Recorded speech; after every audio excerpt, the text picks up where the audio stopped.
CSI KFC?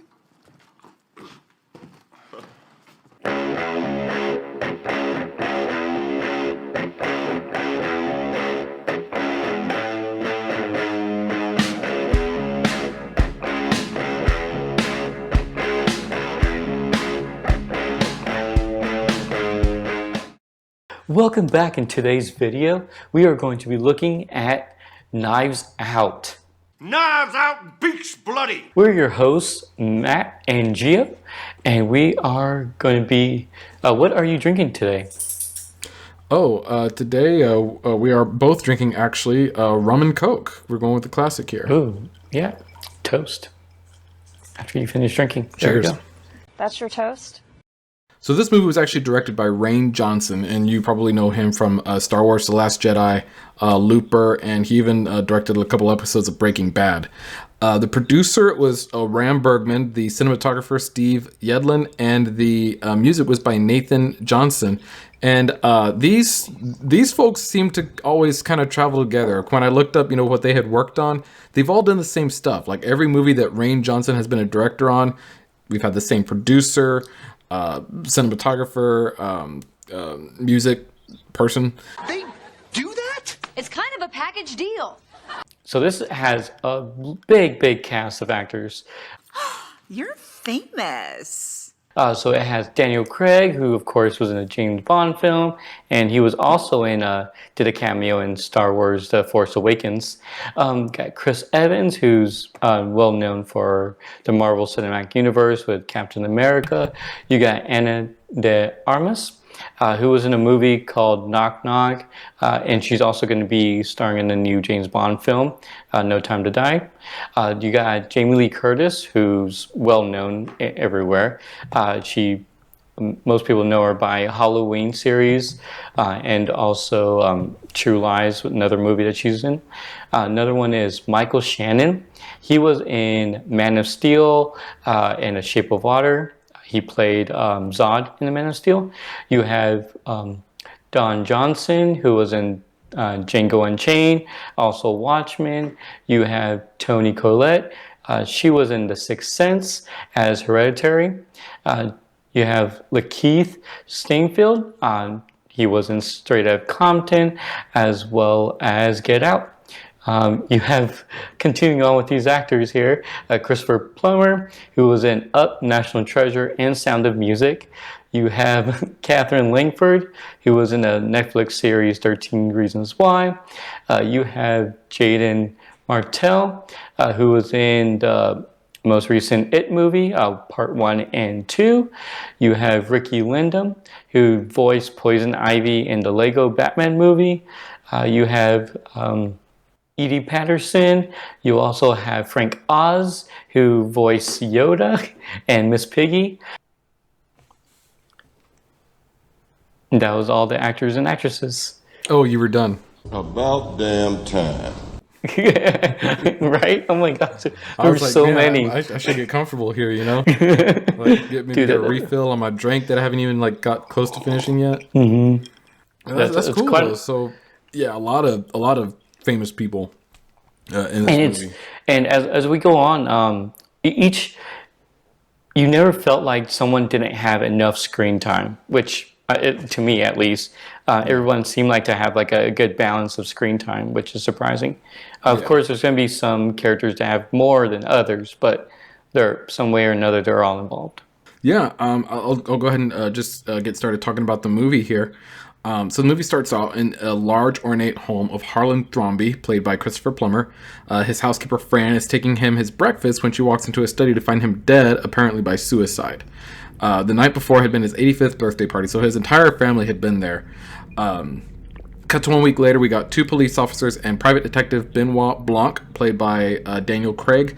They're there asking the family about the party and about their relationship with Harlan. Whoa, hold up. So before we continue here, let's go ahead and dive a little bit deeper into these characters, since we're basically going to be introduced to them. Yeah, definitely.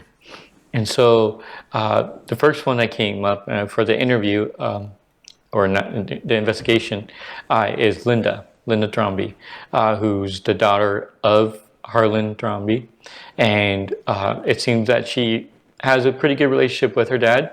Later on, we'll find out a little bit more, especially with secret letter, a letter that was presented to her, and that she was the only one that knew how to, that knew that it was an actual letter that was written in. And so you have that, and she, the business, she believed that it was going to go to her. The state, it seemed like she already assumed that everything is going to come to her already. The business, the housing, and all the money that he is leaving over. So it looks like everything's going to be left to her. And she kind of already assumes that right away because she's the one and only family, which it seems so. Yeah.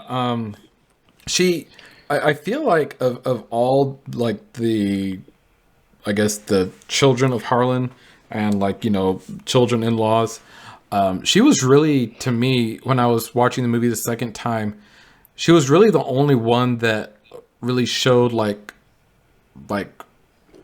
sadness at his passing. I mean, I'm sure they were all sad, but she was the only one that actually that we actually saw it with. You know, even when they were interviewing her, you know, you could tell that she was, you know, still upset by his passing. There was even a scene where, you know, she was looking at, you know, one of the letters that you mentioned and, you know, crying.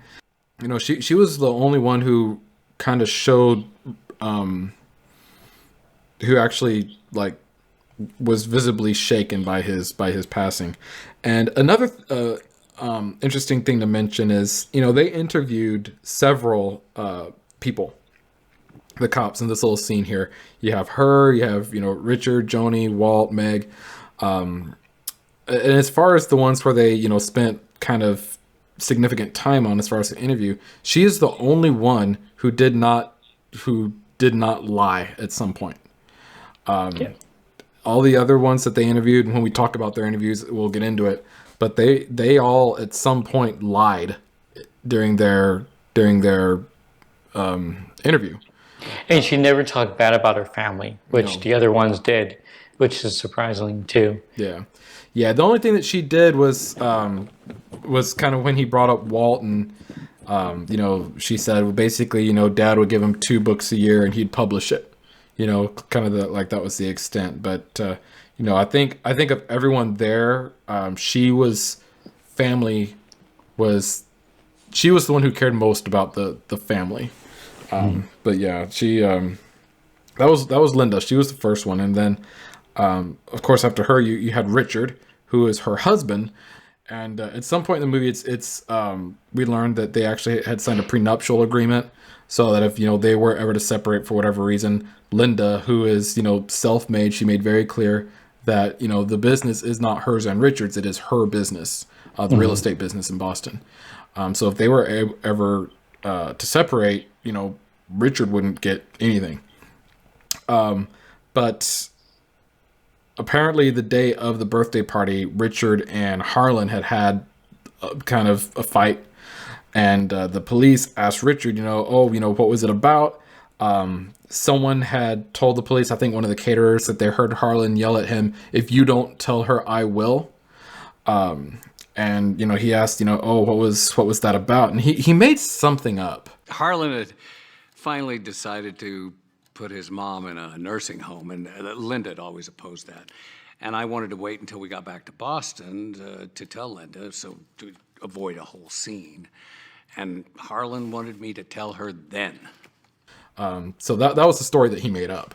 But really, he was yelling at him because Richard was having an affair. He was cheating on Linda. And Harlan had pictures of Richard and his girl or whatever, and he was telling him, if you don't tell Linda about the affair, I will. So that was Richard's lie, basically, about what they were arguing about.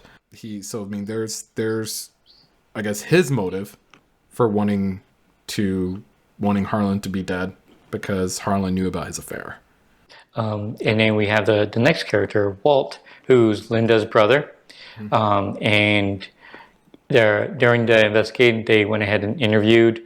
One of them was basically Harlan pulling Walt aside and basically speaking with him, letting him know that he's no longer going to be with the company. It's unfair of me to keep you tethered to something that isn't yours to control. What? Now, I've done you a grave disservice. Wall didn't take it that way. He's like, oh, you're firing me. And so basically doing that way, he won't get anything. Is basically he won't be getting any of the inheritance from that point on. And so that could be motive right there for doing that, or revenge or anything in that nature. Yeah, I think that would be more of like a revenge thing. And, when they asked Walt about, when the police were asking Walt about his role, he didn't mention anything about being let go or fired. He was saying, oh, yeah, I run, his publishing company. We, publish the books in over, what was it, 60 languages, over 80 million copies sold. He was really touting it up. No mention of the fact that they had, that he had just gotten fired. So, they left out that little detail. Yep. And then you have Joni, who is the wife of Neil Thrombey, who was Harlan's son that passed away 15 years earlier. So Joni was his daughter-in-law, and she, basically still was a big part of the family. Harlan, basically considered her like a daughter. Joni's daughter was Meg, and Harlan was giving Joni $100,000 a year for Meg's school. And what we learn is that the cops ask Joni, like, oh, there was some sort of like, money issue with Harlan, and she said something like, oh yeah, like one of the wire transfers didn't go through to the school, so I had to just have him, cut me a check for Meg's tuition.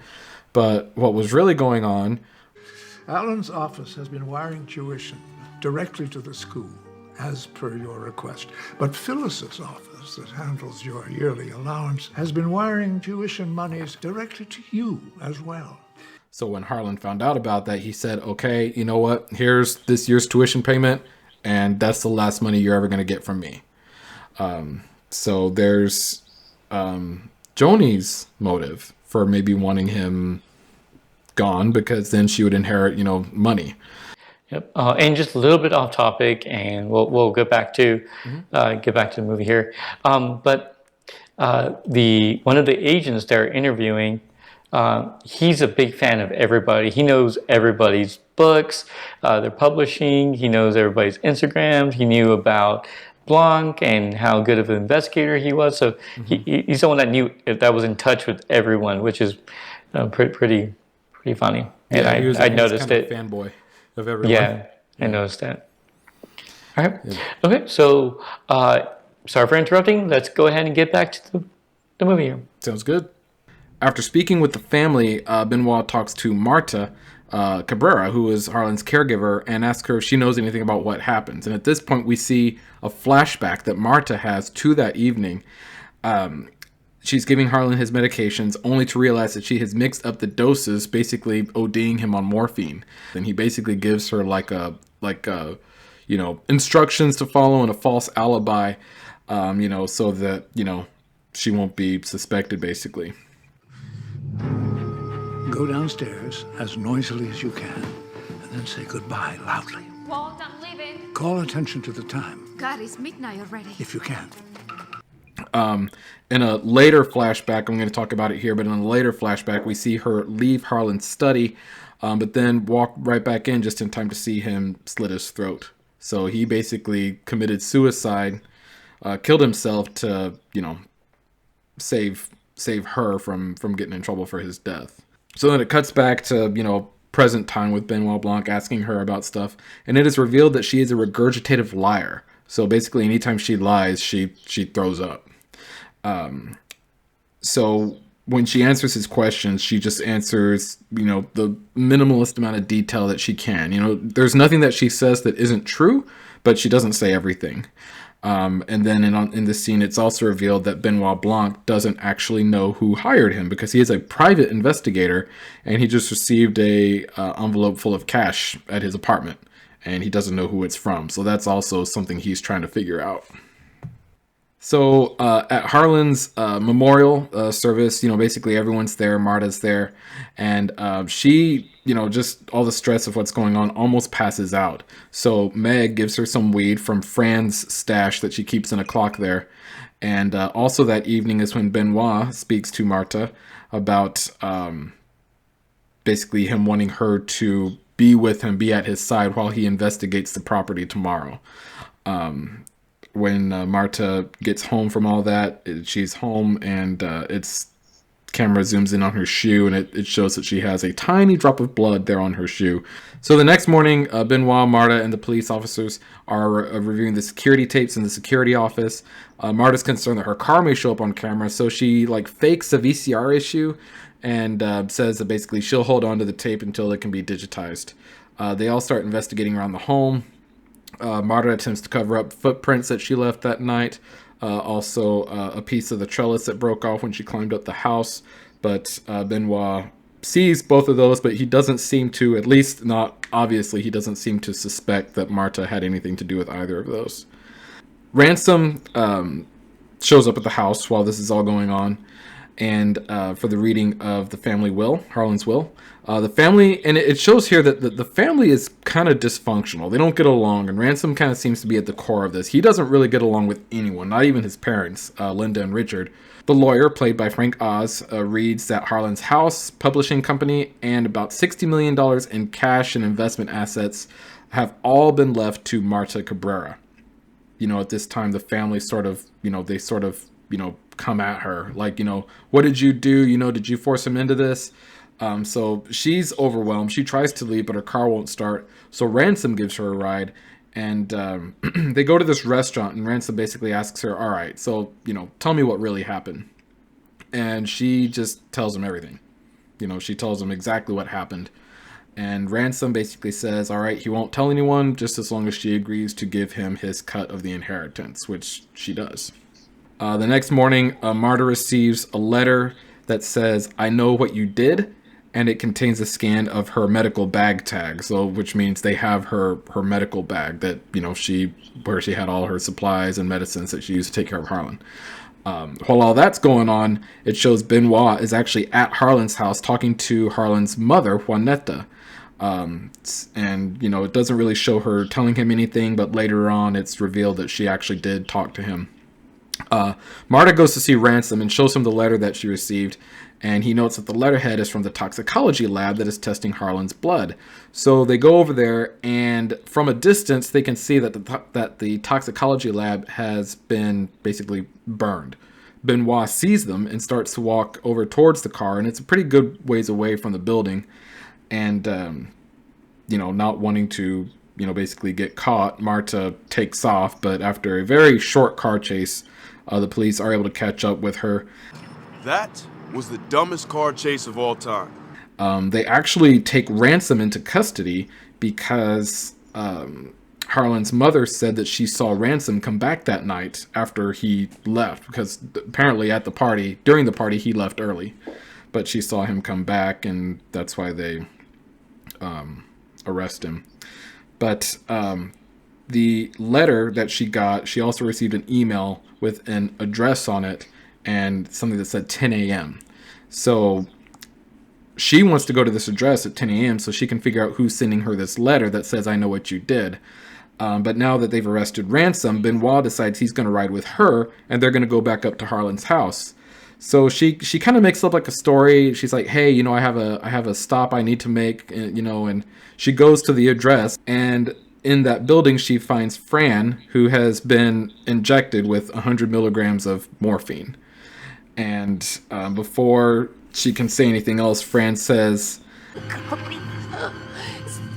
Sash, what are you saying? You did this. Don't get away with this. And at that point, Marta calls 911. The ambulance comes for her, and they go to the hospital, Benoit. And at this point, Benoit learns what happened. He learns what Marta did with the overdosing, because Ransom apparently spilled the beans to the police. So even though he's learned what happened, he doesn't make an arrest because he goes into this whole thing about donuts. Donuts, donuts, donuts. I don't think he's convinced that she purposefully, tried to kill him, but he's also not convinced that he feels like that there's something missing. So they go back to the house. Marta finds the toxicology report, a copy of the toxicology report that Fran kept in her weed stash, and gives it to Benoit. She then goes to where the family is to start to tell them what she did, but Benoit stops her because, donuts. And when we do, we see the donut hole has a hole in its center. It is not a donut hole, but a smaller donut with its own hole. And our donut is not a hole at all. Ransom, knowing that Harlan had left everything to Marta, it's revealed at this point that Ransom, or I should say Harlan, told Ransom he was going to leave everything to Marta. So he switched the medications in their bottles so that Marta would kill him, and as a result, not be eligible for the inheritance. However, since Marta actually gave Harlan his medications from the wrong bottle, quote unquote, she actually gave him the correct medication, not knowing that the medications had been switched. So the toxicology report would actually show that he had the correct, that he wasn't overdosed. So since his life was not in danger, his death was a true suicide. However, where Fran works into all of this is that she actually caught Ransom during the funeral. She actually caught Ransom in the act of taking Marta's medical bag during the funeral. And she's the one who actually sent him the blackmail note saying, "I know what you did," with the address saying to meet me here. Marta gets a phone call from the hospital, and she tells everyone that, hey, the hospital just called. Fran's going to be okay. At this point, upon realizing that Fran is alive and that she's basically going to be able to tell the police everything that Ransom did, Ransom says, you know what, I did it. Yeah, I killed Fran, but I guess I didn't. So what do you have on me? Nothing. What, attempted murder? I get arson for the building and a few other charges. With a good lawyer, which I have, I'll be out in no time. At that point, Marta throws up all over him and says, "They told me that Fran died and you just confessed to murder." Ransom grabs a knife to try and stab her, but it's a prop knife with a retractable blade, so it doesn't work. And as a result, Ransom gets arrested. And as the whole family watches Ransom be taken away in front of the house, they all turn around and see Marta standing on the second floor balcony of the house holding the coffee cup that says "My House." And that's how it ends. So it's we don't know if Marta actually ended up keeping the inheritance or what she's going to do with it. But that's basically, in a few nutshells, the movie. Oh, yep. It was actually and we'll get into more of the movie towards the end of the segment. But yeah, it's a good movie. Yeah. Well, thanks for that, Matt. That's a great synopsis, and we're going to go more in depth at this point. One thing about it is the fine little details that go throughout the movie. And this is actually a movie that I kind of want to watch twice in regarding so that I can catch, since I already know about the movie and I've seen the movie, there's these little fine details that I go through. For one of them is basically, Fran actually is the only one in the group that doesn't call Ransom by his middle name, Ransom. He actually calls him by his first name, Hugh, which hardly anyone does in that family group. And she's basically the help in this one. So she's kind of, I'm not gonna say nanny, but she's the one to take care of things around the house. And so the reason why this scenario is so important is because when she's speaking with Marta, and she got injected with morphine and overdose morphine by Ransom, and then of course this is going to be spoilers greatly. And so in regard to this part, so she's basically telling him, you did this, when she's looking down on her, thinking, Marta's thinking, oh, she's talking about me, I did this. But later on, she finds out that she didn't say you, she said Hugh. She said, You did this. she wasn't talking about me. She said, You did this. you did this. Because you made the help call you Hugh. Because you're an asshole. there's kind of a little throwaway line at the not the like the beginning, but the first time we actually meet Ransom. You Drysdale? Ransom.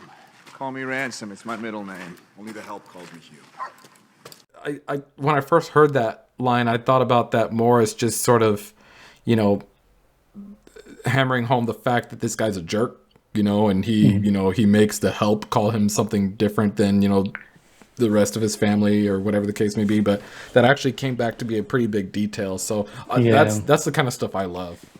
Yeah, exactly. That's like the stuff that you want to watch it twice in regard, just to catch the little details.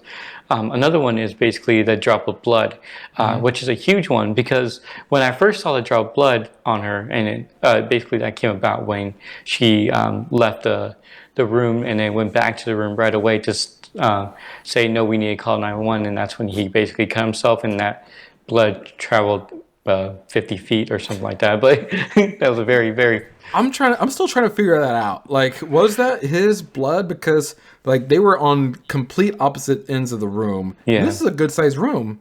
Like, so I don't know. And he was laying down. Yeah. And, yeah. So I don't know.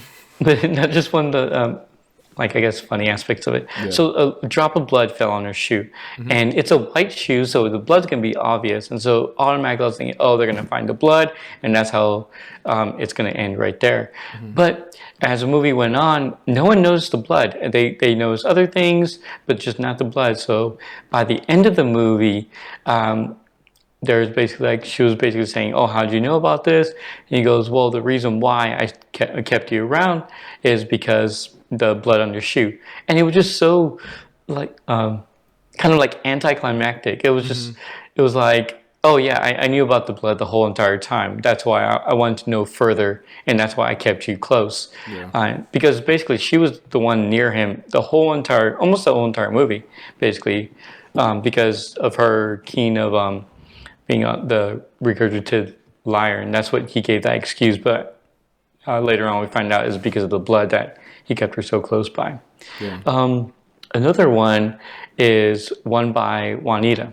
Juanita is the mother of Harlan, and she's an older woman. No one knows her age. She's like, oh, how old are you? No one knows. So I thought that was pretty funny. So in regard to that part, there's a portion of the movie where she's at the window, and Marta is doing the where we're staying before, how she went through this elaborate plan to go through making sure she doesn't get caught, and she got out the window through a secret window, and then Juanita was right there at the window, and of course she's older, so no one really pays much attention. They talk to her, but you already get the idea that she may be forgetful or just maybe delusional in some sense. And so she sees Marta, and she goes, oh, Ransom, you're back already. You're back again already. And it was just that one simple word. So you just kind of blow it off, thinking, oh, she thinks she's Ransom, and that she's just probably not really paying attention. Well, later on, we find out that Ransom actually went up that same window, and she says, oh, you're back. And so when he went down, that's when she really saw Ransom before, and so that was brought up later in the movie, and that's one of the key things that helped Blanc, the one that played by Daniel Craig, basically solve this case. Was that one of these just simple words, simple phrases, simple acts that were occurring throughout the movie that he was picking on. And what was good is while he was picking on with these movies, that we're also getting this evidence as ourselves. So the movie is basically like a big Clue, basically, or like the game Clue. So that's what it seems like to me. So, but was it one of the cops who said that he basically lives in the Clue house? Look around. I mean, the guy practically lives in a Clue board. But yeah, Juanetta saw Ransom come back after he left the birthday party early. He climbed up the trellis just like Marta did to get into Harlan's room to switch the medicine in those vials. But yeah, just like you said, those little details like that are what make what kind of come back to either help solve the case or even like foreshadow. Yeah. Did you have any? I had one that I rewatched the movie again today. Okay. I haven't done that yet. I had one that I kind of picked up on in my rewatch, and that was during the scene where Marta and Harlan are in his study together. Right before she gave him, the wrong medication, he was talking about ransom, and Until you can't tell the difference between a stage prop and a real knife. and we see that come to fruition in the last scene. Yep. Oh yeah. That wasn't really part of the mystery, but it was a nice bit of foreshadowing. And that's just basically what this is. Just like small details throughout the entire movie that, and I'm pretty sure there's tons more small details that we just haven't picked up on yet. And so that's what makes this movie really good. So like we were saying before about how Marta was coming down the window and then she was caught by Juanita and calling her ransom. It seemed like she got away with a lot of stuff, especially like she got lucky with a lot of things going on.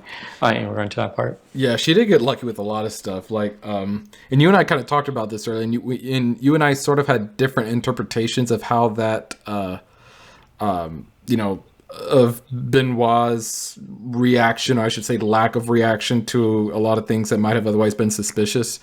Because, they went, first of all, just to name off a few, they went to the the security office and looked at the security tapes, and for whatever reason they decided to let Marta be the one to work the VCR, and she pressed the eject button, and it's like, oh, what happened to the VCR? And she was able to take the tape. I think she later gave it to one of the cops, but she was able to take the tape. And then when they're exploring the house, they see footprints in the dirt. And like, oh, Marta, wait, don't step on that. She's like, what? Just and then she's just like just walking on it and stuff. Yeah. And I understand that she was being smart, which it is a smart thing to do to make your own footprints in there. I just kind of find it weird. It's like they wouldn't just say like wait, but later on we know that he knew a lot more than she thought he did. So and so I guess in that case she didn't get lucky, but it just seems like in those little weird spots where she was getting a lot of stuff, because you're watching it from the beginning, you're not watching it from the end, of course, and so a lot of these small things she was getting lucky a lot. And then you got the one where she broke a ledge, and basically she threw it, and all of a sudden the dog brought it back to him, which is like, oh. Yeah, the dog brought it back to him. There was mud on the carpet upstairs. Just all kinds of things that were going on. And then like once they're at the will reading and she is the one who gets everything, Benoit had mentioned before, you're the only one that had nothing to gain by his death. Yeah. And now she is like the ultimate person who has like something to gain by his death. So like, it's interesting because she gets away with a lot of stuff, but I feel like, and it kind of makes Benoit look like a bad detective to not be catching all this. And she even kind of makes a comment like that when she gives him the toxicology report later. God, you're not much of a detective, are you? To me, it was almost like I think he was letting it play out. Like, he was letting it play out. He was seeing what she was going to do, basically. Yeah. And he mentions that at the end, saying the reason why the reason why this all planned out this way is because you were acting like yourself. She never lied.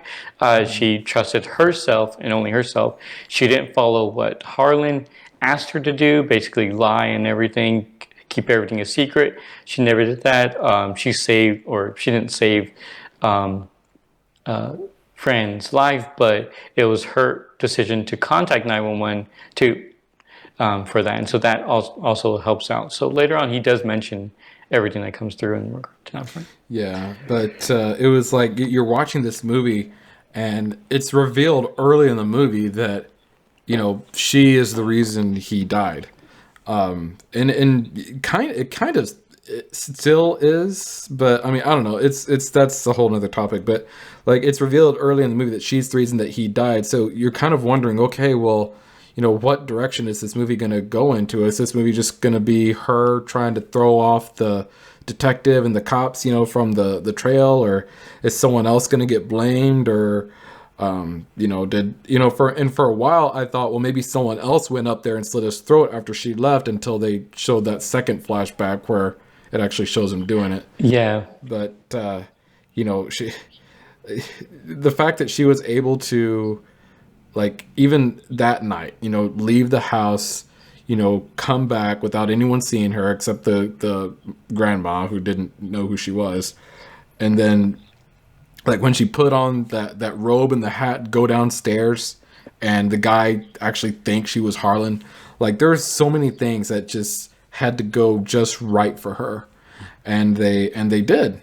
And some of them, were not when Benoit was there, but some of them were. And I think the ones where he was there, like I said, with the security tapes and the mud and the piece of the trellis that had fallen off, I think he just sort of let those slide, like, so to speak, just so that I didn't think he wanted Marta thinking that he was onto her, because he wanted her to trust him, and he knew that she knows more than she's letting on. I don't think he, like, suspected her of actually being the one to kill him, but I think he knew that she definitely knew more than she was letting on, and he was right. And even after he got her confession, he was like, there's still something missing. And that's when he got into the whole, donut thing. He says, yeah, I hear what you're saying, but there's still something missing, because someone hired him. Like, and I think that was the biggest thing in his mind. Like, he still hasn't figured out why he's even there. So I think until he figured that out, and it turned out to be Ransom. I don't think we mentioned this before, but it turned out to be Ransom who hired him, to basically, solve the crime of Marta killing him. But he actually did better. And I think he wasn't gonna, like, really. He knew that whoever hired him had some kind of role in this crime. He, talking about Benoit, what did you think of Daniel Craig and this character that he was playing? I don't know. Like, it's hard to say, because the one thing that was just completely off for me throughout the whole entire movie is just his accent. Nice girl, but about as sharp as a sack of wet mice. Blanc had this really, really, really southern accent, like kind of a old Western type of accent. It's not really just a southern accent. Yeah. It's like a. It reminded me of Frank Underwood. It doesn't matter what I say. It doesn't matter what I do. Just as long as I'm doing something, you're happy to be along for the ride. I feel like this one was like, I feel like it was almost like exaggerated more than like what a natural accent would be. Yeah, they also mentioned in the movie too, or kind of like bring it to attention, his accent, calling it foghorn is what they made fun of him for. So I mean, like they brought that accent to attention. Yeah. So it's the accent's purposeful. It wasn't just like, oh, I'm trying too hard type of thing. It's purposeful. Yeah. It's so just out of the blue for me. It's the only part of the movie that kind of just out there. But I guess the type of movie it is, I guess it works with the movie. I'm just. Yeah, and I don't know if that was just more to drive home the fact that he was like an outsider, so to speak. Like, he's not from around there, because the movie took place in Massachusetts, and him being from somewhere south may not know who Harlan Thrombey is. So, and it was revealed that the cops knew who he was. One of the cops was actually like a big fan of his. So maybe it was just sort of to drive home the fact that this guy is from a whole nother part of the country, and he's not familiar with the Thrombeys or anything like that.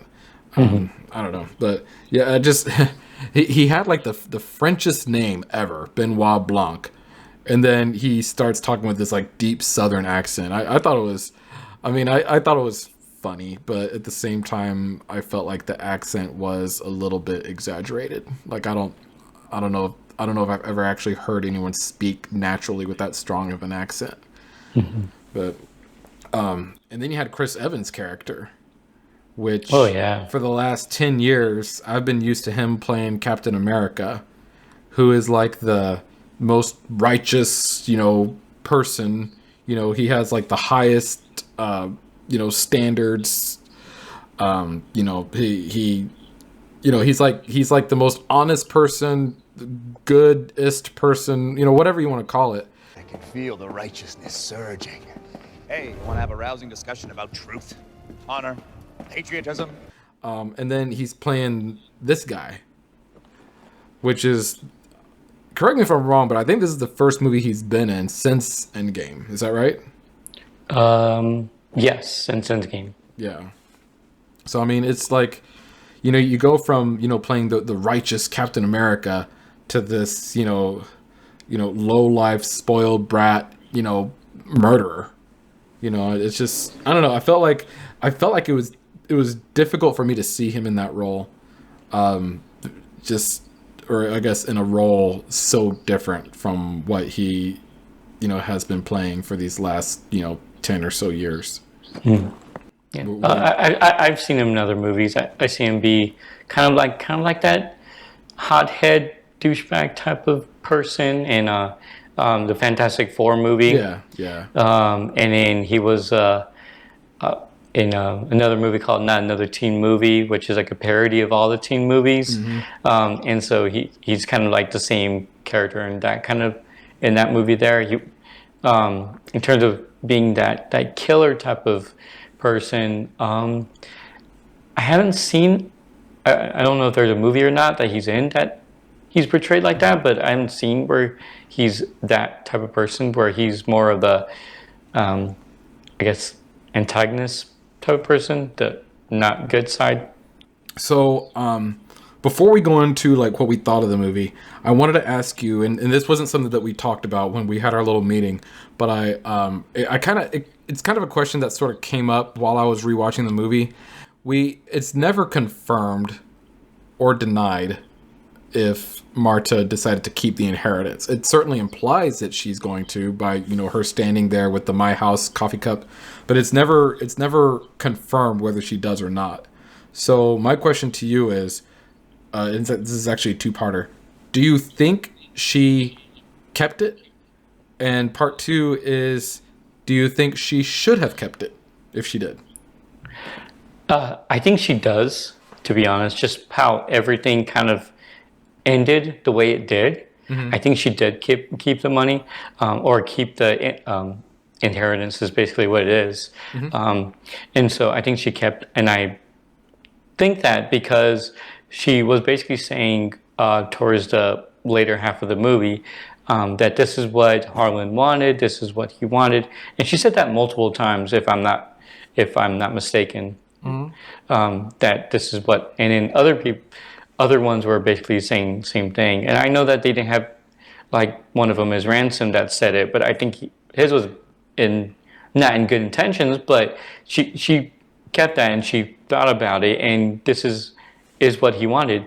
He wouldn't have tried to keep her safe the way she did. He wouldn't have tried to kill himself the way he did if it wasn't to protect her.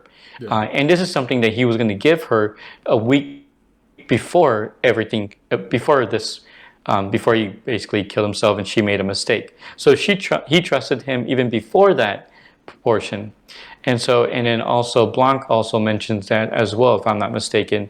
Kind of like, he didn't say it outright, I don't believe so, where he said, oh, you should keep it. It's more like, okay, well, it's not my place, but if he did all this stuff to keep you safe, then that's something to think about, is how I think what he said, like around there, not verbatim, of course.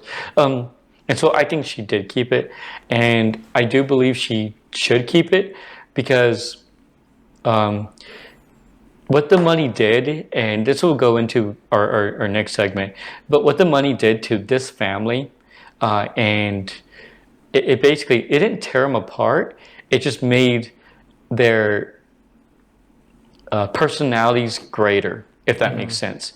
So they didn't have very good personalities to begin with. They're either very selfish, they took advantage of Harlan and his money, and they tried to take advantage of him further by just basically taking his money away. And so that basically goes into like what their motives were for each and every one of them. Okay, so overall, since this is to our conclusion, so overall, what did you think about the movie? I liked it. Like it's a movie. Like I said, I watched it twice, and I feel like I want to watch it again because, like that, I feel like every time I watch it, I'm just gonna pick up on more little details and stuff. And I'm like a details person, and it's little details like like for instance when Harlan said he can't tell the difference between a real knife and a stage prop. Little things like that. That I just find like I get that kind of reaction. So. I'm definitely gonna want to watch that again, just for no other purpose than to pick out the details. As far as what I didn't like about the movie, I gotta go with Daniel Craig's accent. Like we talked about this a little bit, so I'm gonna keep it brief. But it was just like I said, it was exaggerated. Like if you want to give him a Southern accent, fine, but I don't don't. It was an extremely exaggerated accent. Like it's. I mentioned earlier that it sounded like Frank Underwood's accent from House of Cards, but like his accent didn't annoy me, and this one kind of did. So that was that, and then it was an interesting premise for a mystery movie. Usually you're trying to figure out throughout the whole movie, who did it, but we learned pretty early in the movie who did it, or at least who we think or thinks they did it. So it took a different approach to your typical mystery movie, which I kind of liked. So it was for a while there, it felt like I wasn't sure what direction the movie was going. But then once, it wasn't really until the end scene that I realized, oh wait, there actually is more to this donut than we think there is. So overall I liked it. I liked the movie, and there is a Knives Out 2 in the works. So I think in that movie we'll kind of find out, did she take the inheritance? What happened to everyone? What happened to Ransom? Did Linda and Richard get divorced? Which it kind of sort of hinted at the end of the movie that she might try and break away from him. Overall, I actually really I enjoyed this movie a lot, and I want to watch it again soon. What about you? Oh yeah, so no, I agree with you in terms of basically almost everything. Daniel Craig's voice, it just for some reason it just threw me off so much out of the movie. Not enough where I didn't like the movie, because I still liked the movie a lot. It was just a weird part of the movie, and it's easy to get over because of everything else, how good it was and how good it was set up. It's just that once he talks, you kind of like, I want to hear what he has to say outside of just, oh, there's that accent again type of thing. But who knows, maybe I'm going to watch it again and see if that bothers me the second time. So I don't know if that will change or not. Also, the details, you're absolutely correct. That's another reason why I want to watch again, to see if I can find different details. And not only details, like symbolism. There's one portion where they're on the den or living room, and all of them are there, and there's this kind of like a statue of a pack of wolves. And so it was a really, really hinted symbolism there. It's like, oh, so they're the pack of wolves trying to get who's going to get that money. And I'm sure there's other pieces like that in the movie. I just didn't catch it. And so because I was trying to pay attention to the movie, the different clues that it's giving us and stuff like that. Since I already seen it, then I can try see if I can focus on other parts of that movie. Knives 2, I'm not sure, because this movie was like a movie, like a big movie based on the game Clue. It resembles a lot about it in regard to that part. And that's what makes it fun in regard. So Knives 2, I'm not sure how they would interpret the same thing in regarding it, or if it's just going to be a completely new family doing a different type of scenario, because it's just a type of premise the movie made it out to be. So I'm kind of interested in what kind of how they would make that movie. Yeah, or that's what interesting. what storyline did it have? Yeah, then that's interesting now that you mentioned that because, you know, they could have it be like a brand new family, brand new mystery, and have Benoit Blanc come back to you know solve that one. Yeah. So I mean, yeah, I never really thought of it from that perspective. I thought, okay, we're gonna have all the same characters and kind of find out, you know, what happened, but it could be a brand new movie. Well, you've just watched our thoughts and opinions on Knives Out. Leave a comment down below. Let us know what you thought of the movie and, you know, any details that you picked up that we missed, because I'm sure there's a bunch of those. You know, we'll have a discussion down in the comments.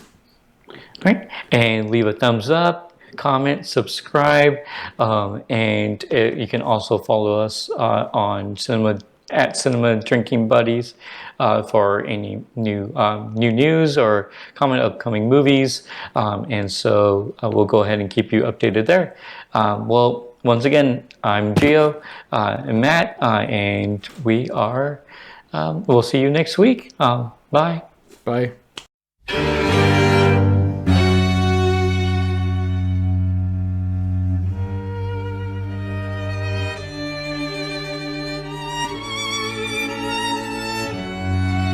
Sometimes I stand in the middle of the floor,